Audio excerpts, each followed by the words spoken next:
Ah, there you are. You felt it, didn't you? That strange pressure behind your thoughts. That moment where a passing idea lingered a second longer than it should have. That split second where you realized your mind isn't just wandering lately, it's building. Welcome to the phase nobody warns you about. Not because it's rare, but because most people don't survive it consciously. Right now, you're not just thinking, you're loading something. And the universe is listening way more closely than usual. Which is not comforting. It's fascinating, slightly unhinged, and potentially disastrous if you keep pretending nothing's different. They're not watching you yet. That comes later. What's happening now is quieter. Your thoughts are behaving like instructions. Your emotions are acting like requests. Your casual what-ifs are being treated like commitments. That's why you've been feeling that low-grade tension. Not panic, not excitement, but that eerie sense that something is leaning forward behind the curtain, waiting to see what you'll do next. This is the part where people accidentally create problems and then swear it came out of nowhere.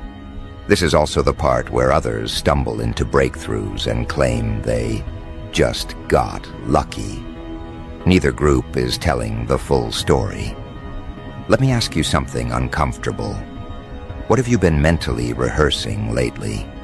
Not the polished optimism, not the thoughts you'd admit out loud. The real loops.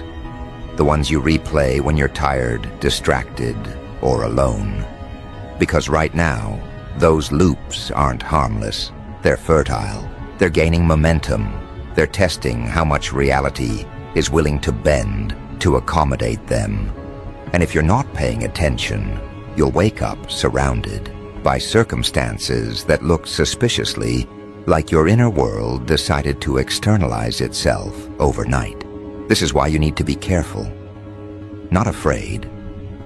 Careful. There's a difference. Fear scatters energy. Care sharpens it. And what's moving through you right now is sharp enough to cut in either direction. The energy of creation doesn't discriminate. It doesn't reward morality. It doesn't pause to ask if you're ready. It simply responds efficiently, almost aggressively. Whatever you keep feeding, emotionally, mentally, imaginatively, is being taken seriously.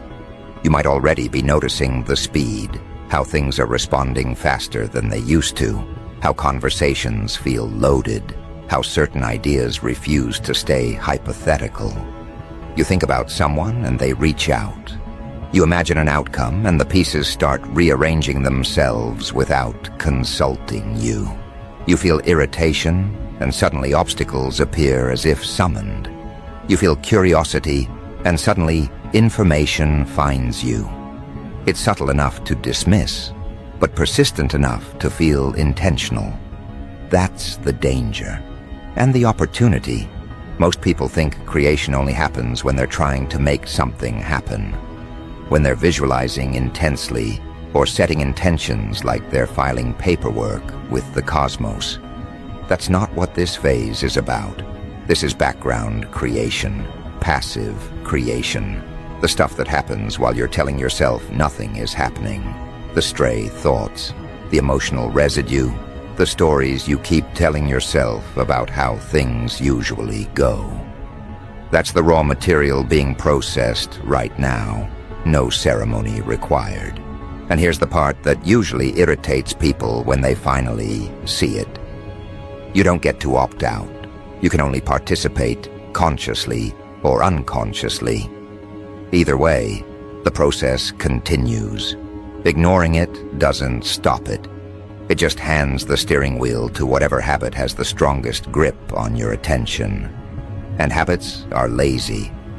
They don't choose what's best. They choose what's familiar. That's why this moment feels contradictory. Calm, but intense. Quiet, but charged. Nothing dramatic is happening on the surface, yet everything feels like it's leaning forward, like the pause before a decision you didn't know you were making. This isn't pressure from outside. This is internal momentum reaching a threshold. And thresholds don't announce themselves politely. They reveal themselves after you've crossed them. You might feel tempted to drift, to daydream more than usual, to mentally rewrite the past, or fantasize about different futures. Normally that would just be mental noise. Right now, it's rehearsal. And rehearsals have consequences when the stage lights come on, whether you're ready or not. The energy moving through you doesn't distinguish between deliberate focus and idle imagination. It just multiplies whatever you linger on. This is where people get sloppy.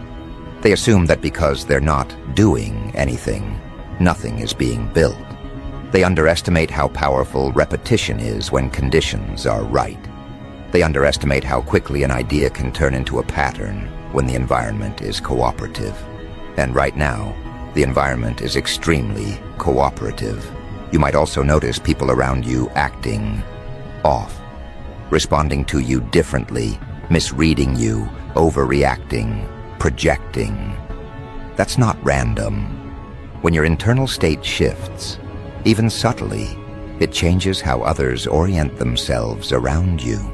Some will be drawn in, some will get irritated, some will suddenly reveal exactly where they stand without meaning to. You didn't cause it. You just triggered visibility. And here's the darkly funny part. You're not being asked to do more. You're being asked to stop feeding the wrong things, which sounds simple until you realize how much of your inner life runs on autopilot, how often you revisit frustration out of habit, how quickly you assume disappointment, how easily you rehearse outcomes you claim you don't want. During low energy periods, those habits take years to materialize into consequences. Right now, they're on fast forward. This is why people experience sudden turns during phases like this. Sudden success, sudden chaos, sudden clarity, sudden regret, same energy, different focus. Creation doesn't care what you call it. It just responds to what you keep alive. If you're feeling restless, that's normal. Restlessness is often the first symptom of unused potential, realizing it has leverage. Something in you knows it has influence right now, and it doesn't want to waste it. That can feel exhilarating or deeply uncomfortable depending on how honest you are with yourself. Because influence removes excuses. You can't hide behind "nothing I do matters" when evidence starts piling up to the contrary. This is also where people sabotage themselves accidentally. They feel the intensity and try to escape it, distract themselves, numb out, spiral. Anything to avoid the responsibility of precision. But avoidance is still focus. It still feeds something. And during periods like this, even resistance gets amplified. So no, this isn't about forcing positivity or pretending everything is fine. It's about awareness. About noticing where your attention naturally goes when no one is directing it. About catching yourself mid-thought and asking, is this what I want multiplying right now? Because multiplication is happening whether you supervise it or not. And here's the part that separates people who ride this wave from people who get dragged by it. You don't need control, you need clarity. Control tightens, clarity redirects. Control creates tension, clarity creates alignment. Right now, tension will just feed more tension. Alignment, on the other hand, allows creation to organize itself around something coherent. You may feel like something is being cleared out. Old frustrations losing their grip. Old fears feeling less convincing. Or oddly enough, becoming louder right before they fade. That's normal too. Patterns don't disappear quietly. They flare up when they realize they're losing relevance. Don't mistake that for regression. It's often the opposite. What you're standing in right now is not a conclusion. It's a setup, a preparation phase where small internal adjustments have disproportionate external effects. That's why you need to be deliberate without being rigid, observant without being obsessive, curious without being reckless. Because the next part of this isn't about what you create consciously. It's about what emerges when you stop feeding the things that have been quietly draining you for years, when you stop rehearsing limitations out of habit, when you let unfamiliar possibilities take up mental space without immediately shutting them down. And once that starts happening, once you notice how quickly things respond, when you shift even slightly, you're going to realize something unsettling and empowering at the same time.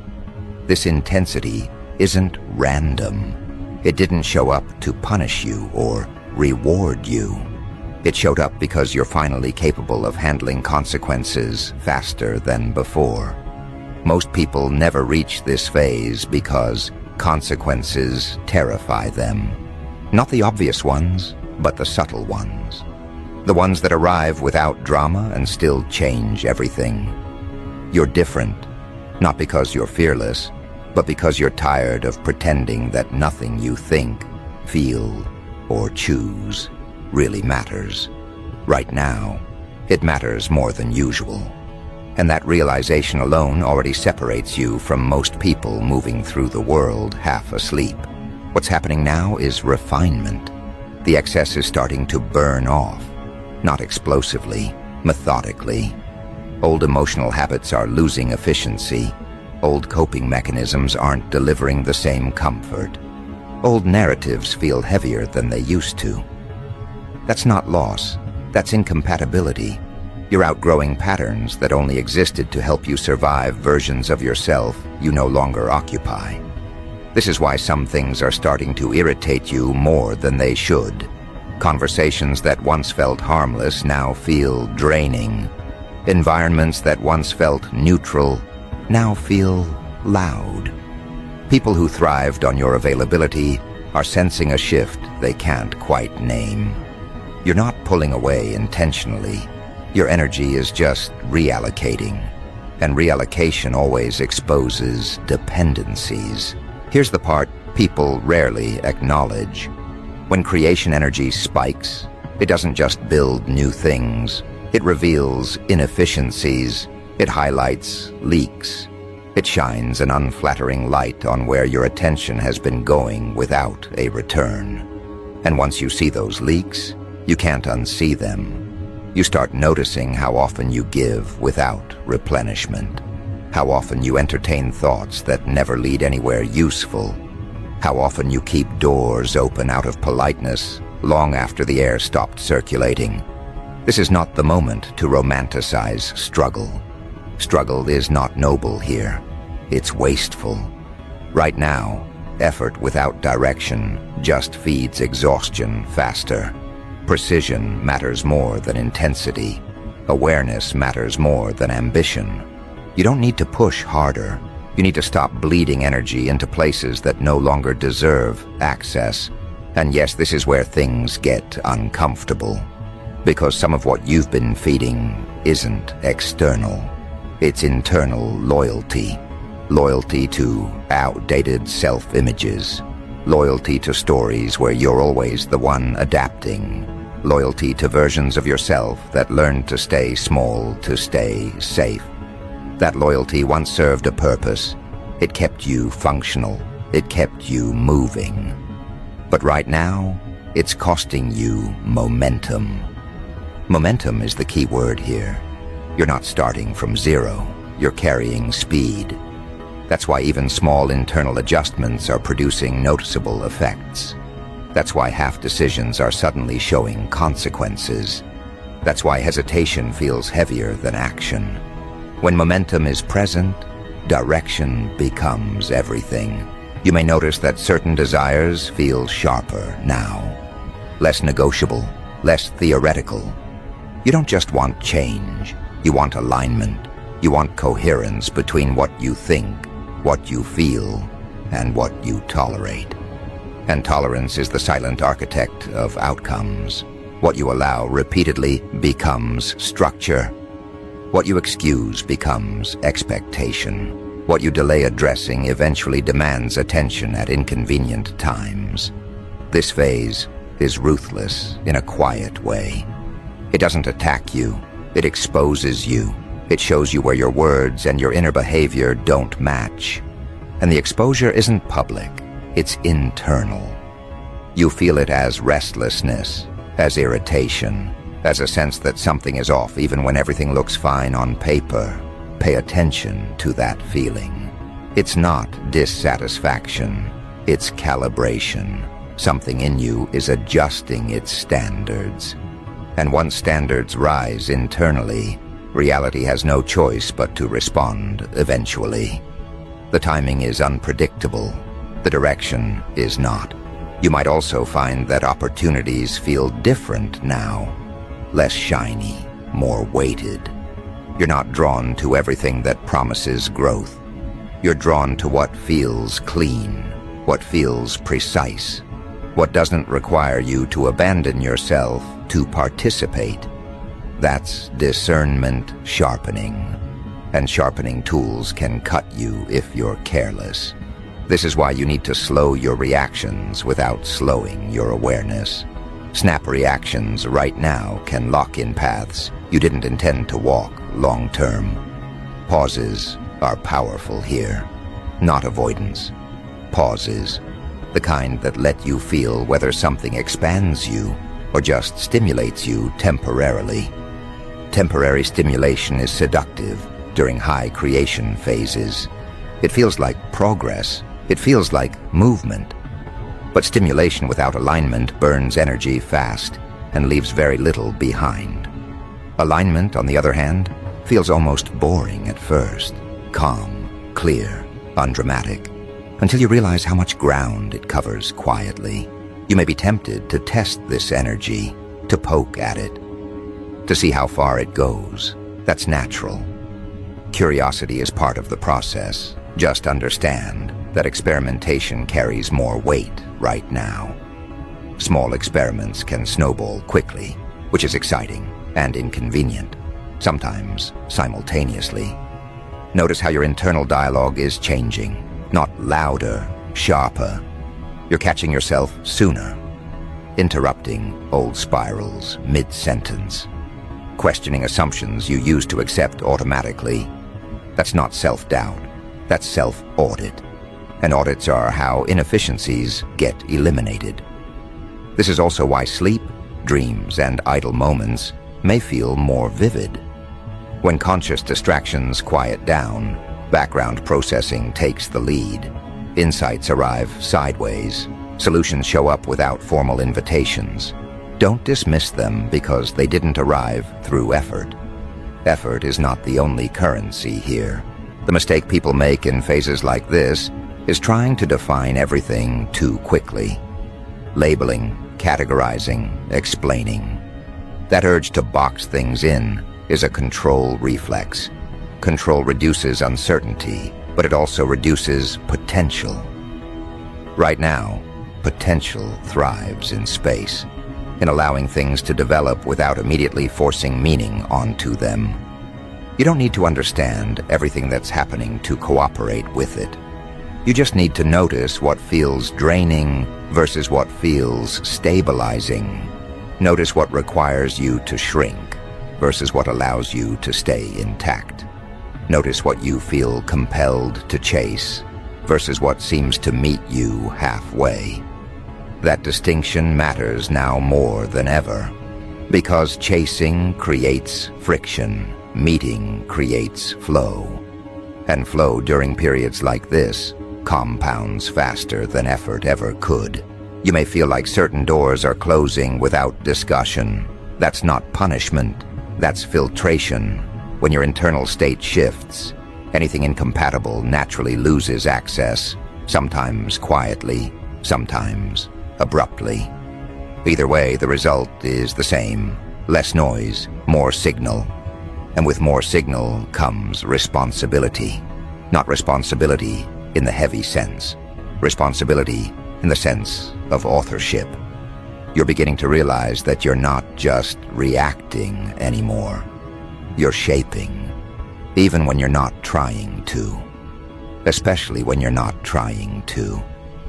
That realization can feel isolating, because it means you can't fully relate to people who insist nothing they do matters, who blame randomness for patterns they refuse to examine, who treat their inner world like a junk drawer and wonder why their external life feels cluttered.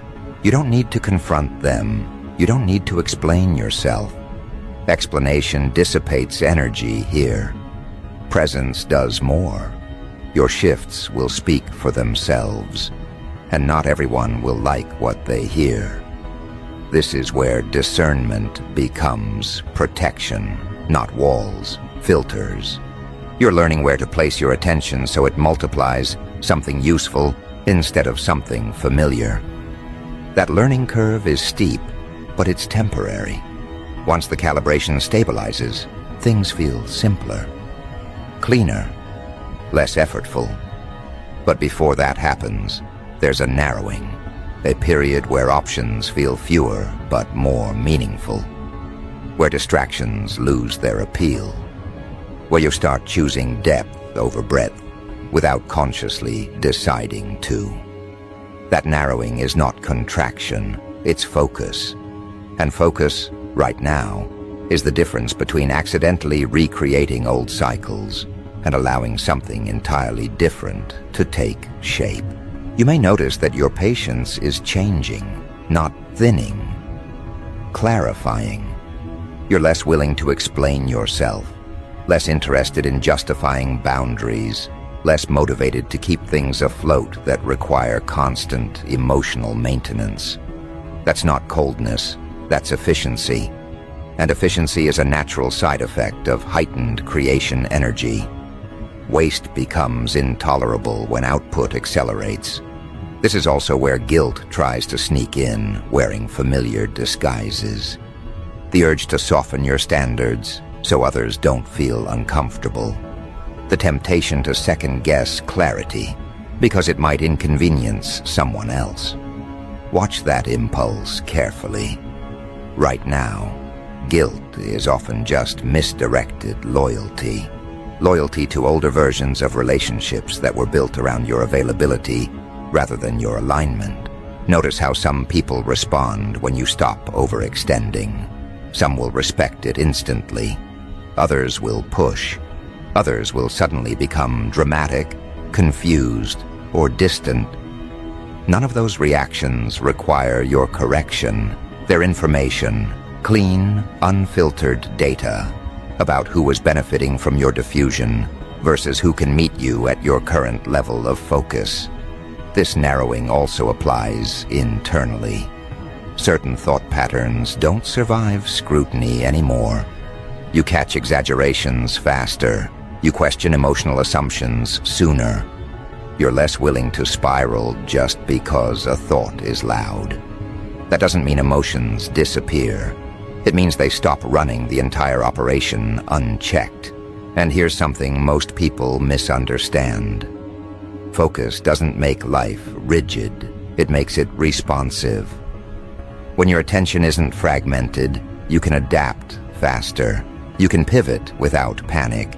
You can notice subtle shifts before they become crises. Fragmentation, on the other hand, creates the illusion of flexibility while actually slowing everything down. Right now, you're becoming more responsive by becoming more selective. That's why your tolerance for nonsense is dropping. That's why forced conversations feel heavier. That's why environments that don't support clarity feel draining almost immediately. Your nervous system is recalibrating to efficiency, and inefficiency feels like static. You might feel a strange combination of calm and urgency. Calm because you're not scrambling. Urgency because you can feel momentum building and you don't want to misdirect it. That combination is rare, Most people only feel one or the other. When both are present, it means something is lining up internally that hasn't before. This is also where people often ask the wrong question. They ask, "What should I do?" That's a low-quality question right now. Action will reveal itself naturally once focus stabilizes. The better question is, what am I still feeding that doesn't belong in the next version of my life? That question removes more obstacles than any action plan ever could. Because creation energy doesn't just add, it amplifies. And amplification without discernment magnifies clutter just as easily as it magnifies progress. If your internal environment is crowded, things feel chaotic fast. If it's clean, things organize themselves with minimal effort. You may notice that some desires you thought were essential are quietly dissolving, not with drama, with indifference. They simply don't grip you the same way. That's not loss, that's recalibration. Desire isn't disappearing, it's refining, becoming less about compensation and more about expression. This is why chasing feels wrong right now. Not because ambition is bad, but because misaligned ambition wastes too much energy. What feels right is attraction without strain. Movement that doesn't require you to override your instincts to maintain it. Progress that doesn't demand self-betrayal as an entry fee. You're also learning the difference between pressure and pull. Pressure feels urgent, but draining. Pull feels calm, but persistent. Pressure screams. Pull doesn't need to. During this phase, following pressure leads to exhaustion. Following pull leads to unexpected efficiency. And yes, this can feel lonely at times.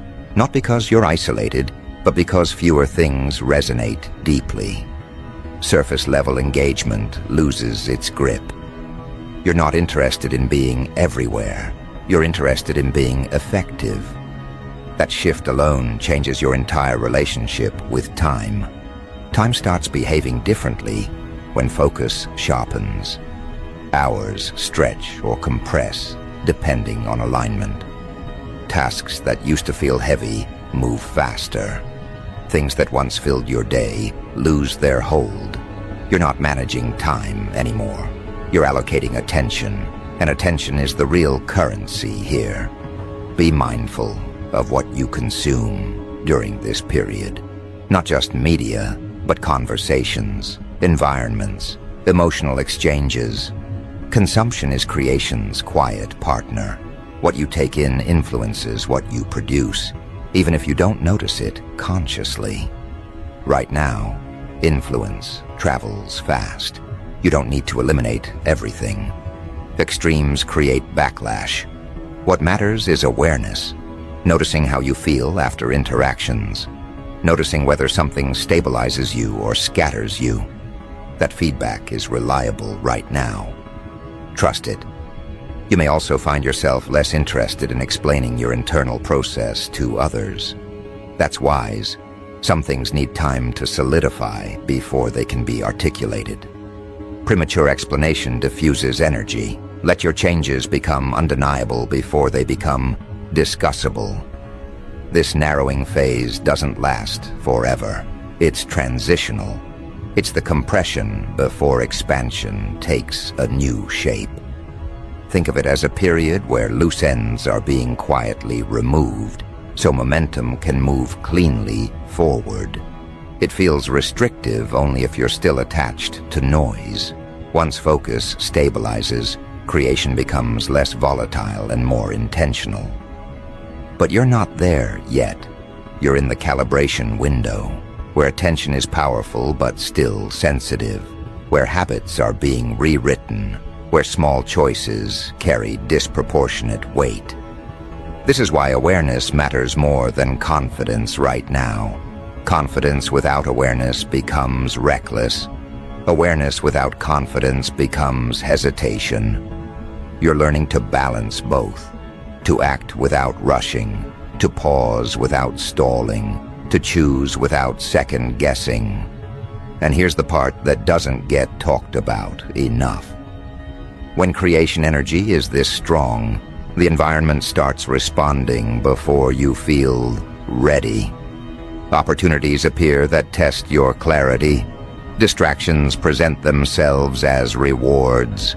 Old patterns knock politely, pretending they've changed. That's not sabotage, that's examination.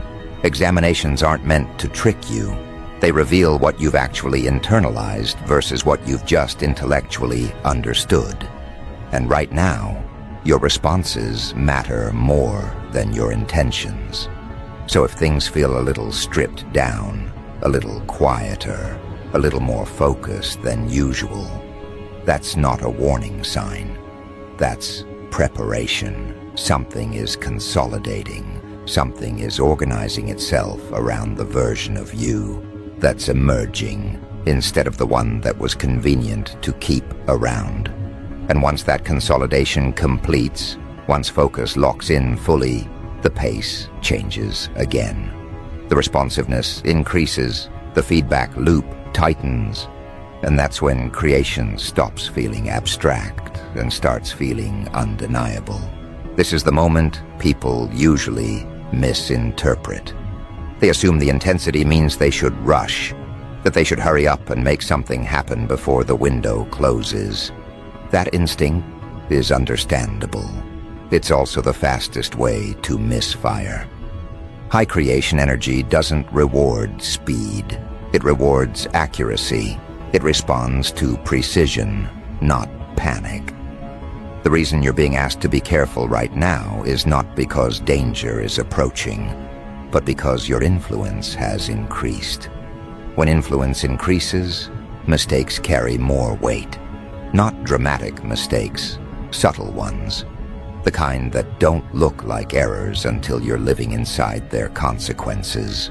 You may notice that what you say casually seems to land harder than before. Words stick, opinions echo. Offhand comments take on lives of their own. That's not coincidence.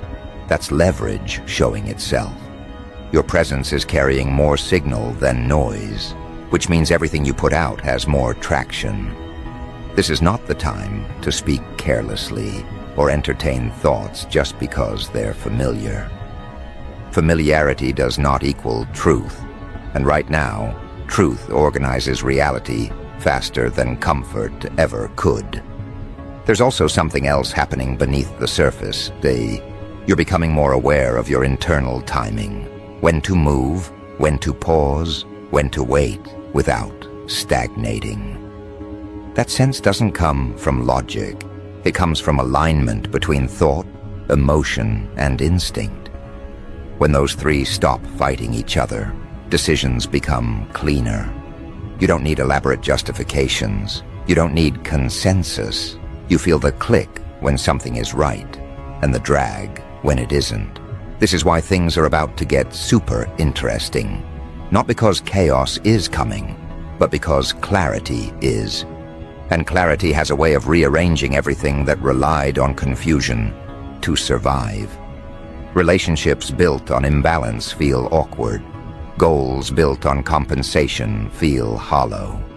Habits built on avoidance feel exhausting. None of this is punishment. It's exposure.